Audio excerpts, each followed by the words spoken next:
everybody. I wanted to introduce you to the 3D printed Hon-on Shakuhachi.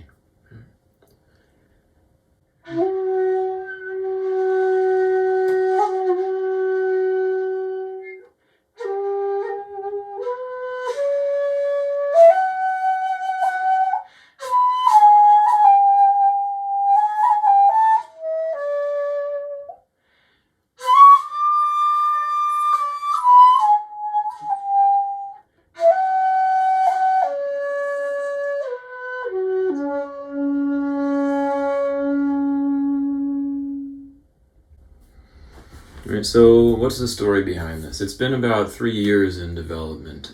It started sort of with a desire to have some kind of shakuhachi for people who are starting out, who wanted to take lessons with me, where I could give advice or help without actually being there, right? The idea was that if we both had the same flute, even if you're somewhere else in some different part of the world, I don't have to be right in front of you to be able to like, hey, let me try your shakuhachi. Oh, if you do this, that'll help. Or you're playing a little bit too cutty, you're playing a little bit too midi, this kind of thing. If we got the same flute, I can still tell what's going on because, with bamboo flutes, each one is different, but that's not the case here. So it's, sometimes you really want that individuality, other times you don't. So for the times that you don't, we have this flute here.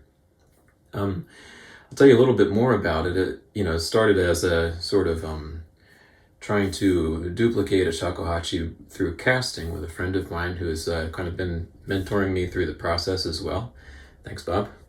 And eventually that kind of led to 3D printing, and so, I spent some time modeling this after one of my own flutes, right? And that includes the inside, right? So the thing is, there are other flutes around, but they're all kind of modeled after Giardi, right? And I don't play Giardi. I don't really enjoy them personally. That's nothing against them. It's just like not what I like and not what I want to show other people, because my whole thing is kind of playing old honkyoku on old style flutes. So I'm like, how can we do that? So kind of had to make my own, right? And I don't know if you can see this, but the nodes are still inside, right? So the inside, the bore is not perfectly round.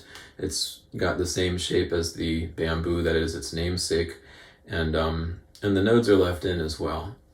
Now, on the other hand, unlike bamboo, I had as many retries as I wanted with this, so I modeled it and remodeled it and tested it until it was really easy to play, right? I mean, sometimes you want a flute that's hard to play, but sometimes you want a flute that's easy to play.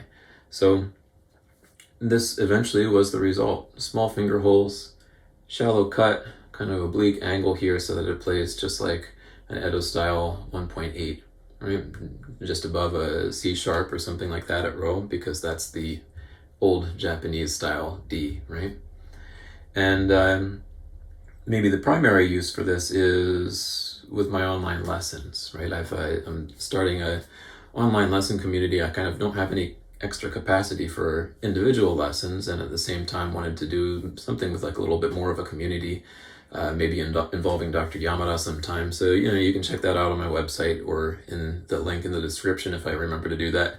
But that's another use case for these. However, who else would be interested in this, right? There's actually a couple reasons why you might want this, right? People will say like, oh, it's not bamboo. Of course it's not bamboo, right? And nothing's going to replace bamboo completely. I'm not claiming that. But there are times when you do want something that's not bamboo. For example, I have friends who live in rather hot and dry climates, and bamboo is always breaking, right? So you've really got to take care of it, and that's fine. But this, you don't really have to take care of it in that way. If you're traveling on an airplane, right? I always bring this with me when I'm visiting my parents in the United States, just because I don't have to think about it, right? It can be dry, it can be hot, and it's no problem, right? This doesn't matter. It doesn't get bothered by hot and dry climates. So if you want something to travel with, that's another reason to have one. As far as what goes into making these, right? It's not just a bang bang one-off process. I tried to make them less expensive, but all of those iterations, I spent a lot of time with materials, and they just weren't good enough. Some of them were too breakable. Others were nice and tough, but the board didn't really come out nicely. So this ended up being kind of the end product.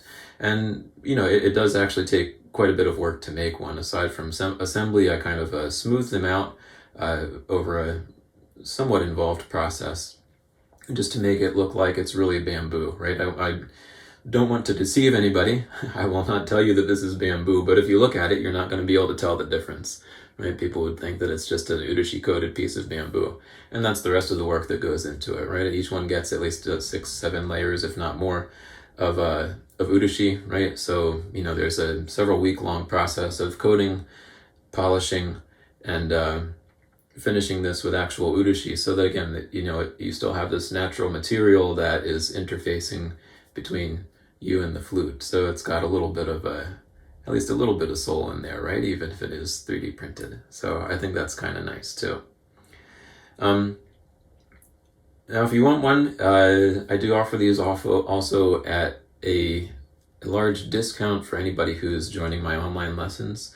So if you want to join the online lessons and you're okay with staying for at least 10 months, which basically covers the rest of the price of the flute, it's kind of like you get the lessons for free, at the end of the day, the first almost year of lessons. And hopefully that makes the flute more reachable for people who are on more of a budget, right? If you want to join our lessons and have the same flute to work with, that's another thing that you can do. So here it is. Maybe I'll just go ahead and play it for you a little bit more if you want to hear it.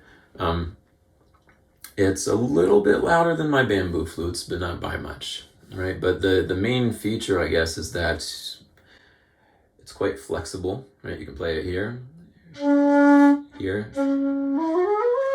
here.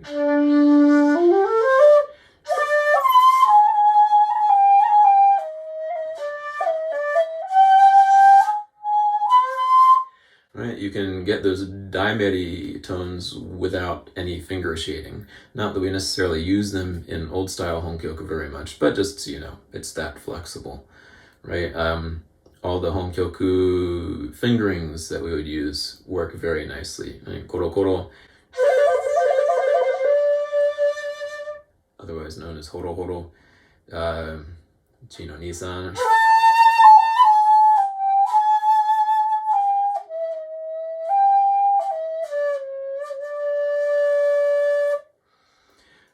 Yeah, you can do komibuki too.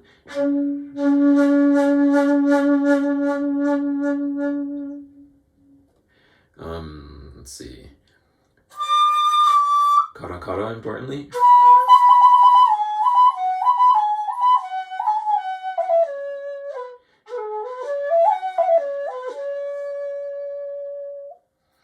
Right, so it's all there. I'm pretty happy with this.